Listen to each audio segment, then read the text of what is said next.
Hi friends, ఈరోజు అయితే మనము మరొక ఇంట్రెస్టింగ్ టాపిక్ మీ ముందర తీసుకొచ్చాను.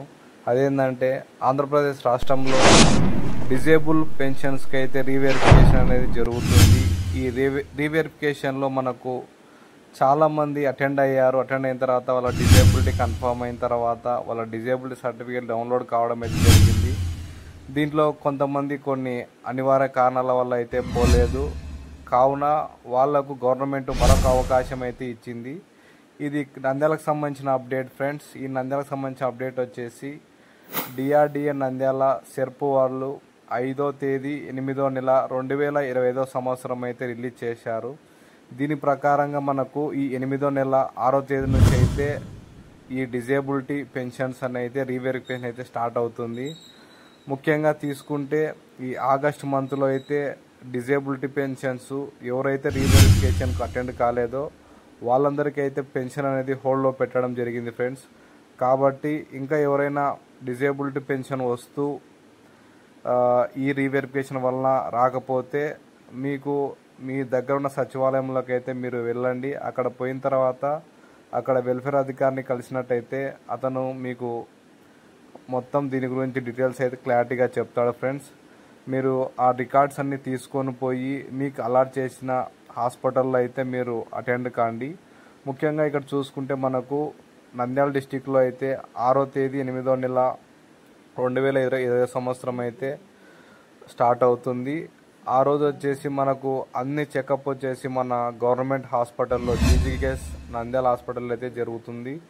దీంట్లో మనకు టోటల్గా 3 రకాల చెకప్స్ అయితే దొరుకుతుంది ఫ్రెండ్స్. ఫస్ట్ వన్ వచ్చేసి visual impairment, next hearing impairment, locomotive.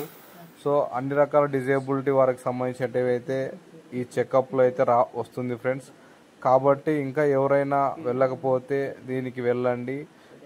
మీరు చూస్తున్నారు కదా, మీకు అలాట్ చేసిన డాక్టర్ డీటెయిల్స్ వాళ్ళ ఫోన్ నెంబర్లు అయితే మనకి ఇక డిస్ప్లే అవుతున్నాయి ఫ్రెండ్స్. కాబట్టి ఎవరు మిస్ చేసుకోకుండా ఈ అవకాశాన్ని ప్రతి ఒక్కరు వినియోగించుకోండి. ఈ హాస్పిటల్ రీవెరిఫికేషన్కి వెళ్ళే ముందు మీరు మీ యొక్క ఆధార్ కార్డు, మీ డిజేబిలిటీ పెన్షన్ యొక్క ఐడి నెంబరు, అలాగే మీకు సచివాలయంలో ఇచ్చిన అప్లికేషను ఇవన్నీ తీసుకొని మీకు అలాట్ చేసిన హాస్పిటల్లోకి అయితే వెళ్ళండి. అక్కడ డాక్టర్ గారు మీకు అలాట్ చేసిన టైమింగ్స్లో అయితే చెక్ చేయడం జరుగుతుంది ఫ్రెండ్స్. కాబట్టి ప్రతి ఒక్కరూ దీన్ని వినియోగించుకోండి. ఇంకా ఏమన్నా డౌట్స్ ఉంటే కామెంట్ సెక్షన్లో కామెంట్ చేయండి, దానికి రిప్లై ఇస్తాను. ఆగస్ట్ మంత్లో ఎవరైతే పెన్షన్ తీసుకోలేదో వాళ్ళందరివి హోల్డ్లో పెట్టడం జరిగింది ఫ్రెండ్స్, ఈ చెకప్ వెళ్ళని వారివి. కాబట్టి మీరు గవర్నమెంట్ ఇంకొక అవకాశం ఇచ్చింది కాబట్టి ఖచ్చితంగా వెళ్ళండి. మీ డిజేబిలిటీని వెరిఫై చేసుకున్న తర్వాత మరలా వచ్చి సచివాలయంలో మీ సదరం ఐడితో మీ కొత్తగా వచ్చిన డిజేబిలిటీ సర్టిఫికేట్ అయితే డౌన్లోడ్ చేసుకోండి. డౌన్లోడ్ చేసుకున్న తర్వాత ఆ కన్సర్న్ కాపీ వచ్చేసి వెల్ఫేర్ అధికారికి ఇవ్వండి. అది ఫర్దర్ ప్రాసెస్కు మూవ్ చేయడం జరుగుతుంది ఫ్రెండ్స్. ఇది ఎంపీడీఓ లాగిన్లో అప్రూవ్ చేస్తారు. కాబట్టి ప్రతి ఒక్కరూ ఈ అవకాశాన్ని వినియోగించుకోండి. గవర్నమెంట్ ప్రతి ఒక్క బెనిఫిషియరీని వదులుకోదు కాబట్టి మరొక చక్కటి అవకాశాన్ని ఇచ్చింది. మన ఆంధ్రప్రదేశ్లో లేటెస్ట్ స్కీమ్స్ గురించి అప్డేట్స్ కోసం అయితే ఈ ఛానల్ని సబ్స్క్రైబ్ చేయండి, లైక్ చేయండి, షేర్ చేయండి. మీ తోటి వారికి కూడా ఉపయోగపడుతుంది friends. Thank you for watching this video. Have a nice day.